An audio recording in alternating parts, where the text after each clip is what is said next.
What's up, guys? This is ACE from NYC posting a Rustler VXL update.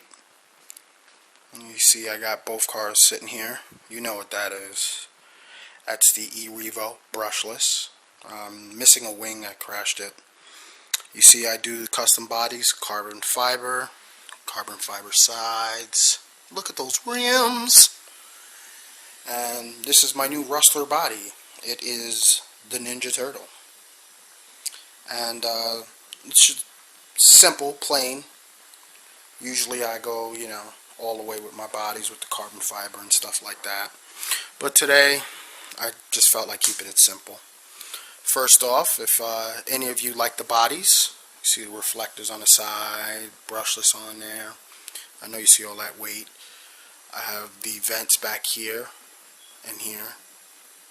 That's for aerodynamics. It really works well. I'll explain to you in a second. But let's get started with this update. Oh, also, by the way, if anybody interested in these bodies, I do sell them. So if you like them, post a comment, contact me, work it out. Okay. Let me get this out the way. First off, if you just buying a Rustler, the key important things that you do want to buy for your Rustler VXL is a RPM front bumper. That is essential. 2, RPM arms, front arms, the knuckles, even these little knuckles back here. I forgot the name for them. Back arms for the rear. Tower. You can see the tower and the back arms back here. And this is what I'm pointing to. They're very durable, okay? So I'll get that out the way. Second of all, I had a gentleman email me and I responded to him, and he's telling me he's running 4-cell and I'm running a 6-cell, and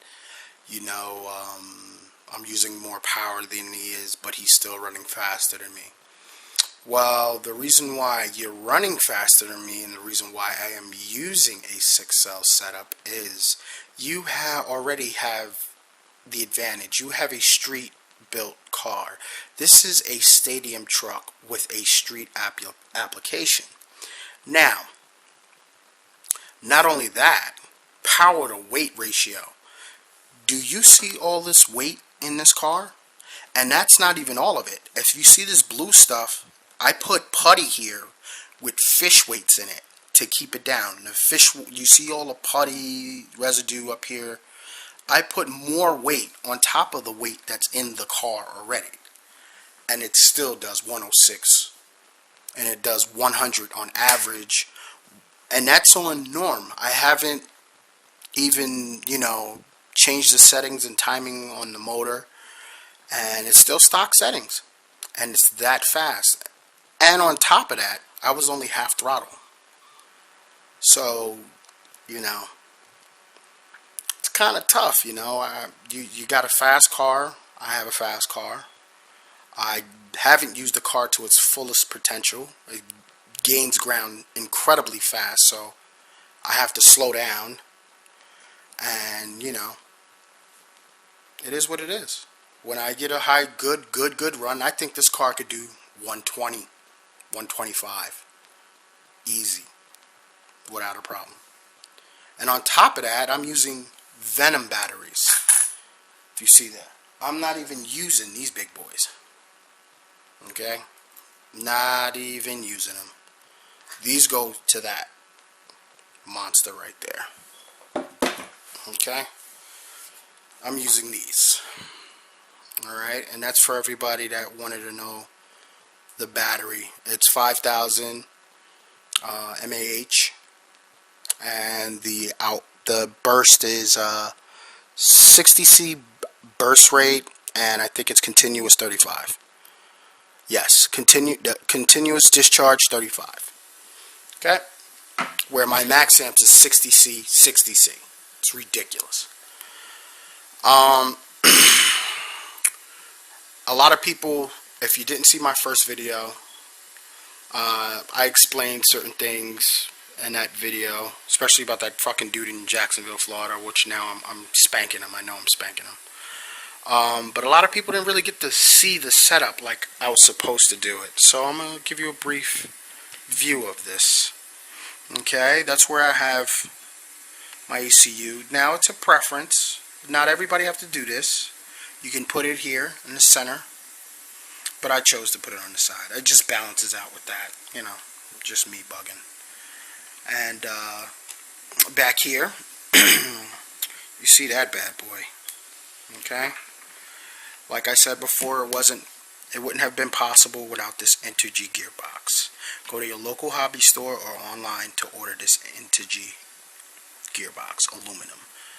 And if it wasn't for this wouldn't be able to be on there. Entergy wheelie bar. I didn't buy the Traxxas tires because they're $17. It's not that I'm cheap. It just makes no sense when you do a wheelie and one of the wheels pop off and you can't fucking find it, and you have one wheel left and you got to pay $17 for another one. Just makes no sense. Just keep them. And here we go to the gears. Okay, this is like direct drive type setup shit. Entergy 34 tooth, and this is a Mod 125 tooth pinion. Okay, and this is spur pinion. I recently saw a 27 tooth Mod 1. I was at the hobby shop and we saw something, and there's a 26. I ordered the 26. So when that comes in, I'm going to put it in. I'm thinking about advancing the timing on the motor. Somebody left a comment saying it really doesn't make a difference. What makes the difference is the battery. So I think my next run I'm going to use the max amp batteries to see what I'm pushing out. I just don't hope those batteries are like on fucking steroids. I hope this shit just doesn't lift up and fly away. And that's about it. If you're going to run this setup, you do need weight in the front because it is a very powerful vehicle and it just wants to go airborne all the time. It just wants to lift the front end up like it's nothing.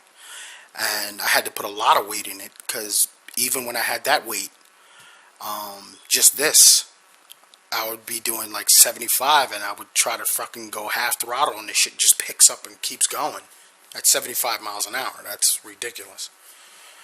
And the key also to your speed runs, foams, definitely a buy. You need foams. You definitely need them. Tires will just balloon up and it'll be too unstable for you to control the car.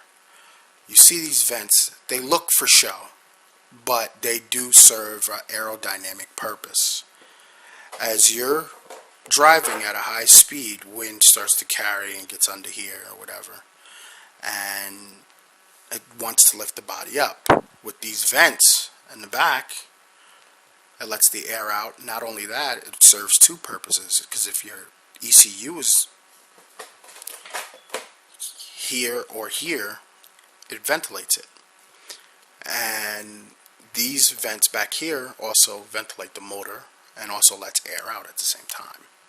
So it's a good aerodynamic trick if you're worrying about that. Never cut this open. It's just going to create too much drag.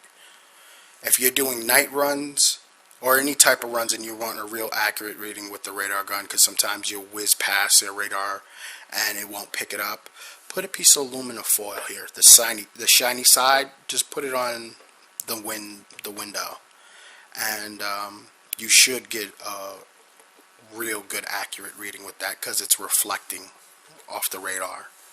So the radar will pick it up if you just take a little thin aluminum foil and just tape it on there when you're doing speed runs. And that's my Rustler VXL update. If you have any questions, email me. If you like my bodies, like I said,